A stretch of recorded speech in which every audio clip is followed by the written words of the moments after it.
Hi, my name is Allison Mann.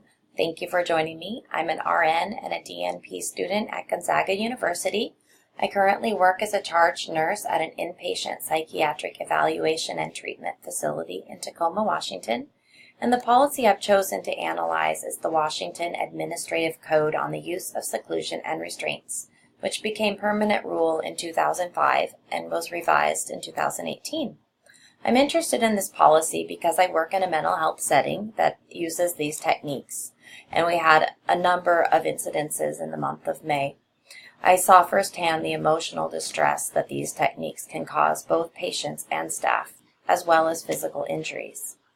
Staff need guidance regarding the appropriate use of these techniques and education regarding the regulations of their use.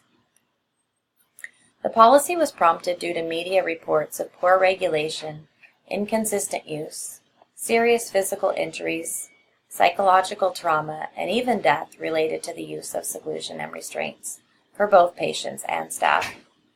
This prompted a government investigation in 1999 that found these reports were true.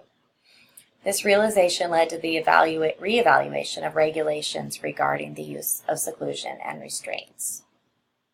The objective of this policy is to regulate the use of seclusion and restraints in residential treatment facilities, to protect the patient's right to safe, quality care, and to protect patients' autonomy and privacy.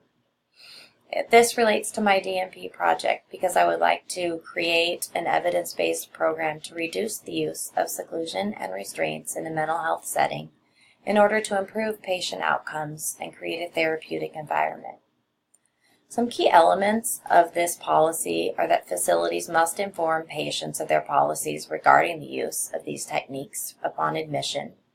It must be provided in a safe environment and deemed safe based on patient characteristics, such as their medical and psychiatric condition. They may only be used in emergency situations to ensure physical safety of the patient or staff, and only when less restrictive measures have failed. A prescriber must authorize these techniques, and appropriately trained staff must assess the client and document at a minimum of every 15 minutes the patient's behavior and response to the intervention, their physical condition, any nutrition and toileting offered.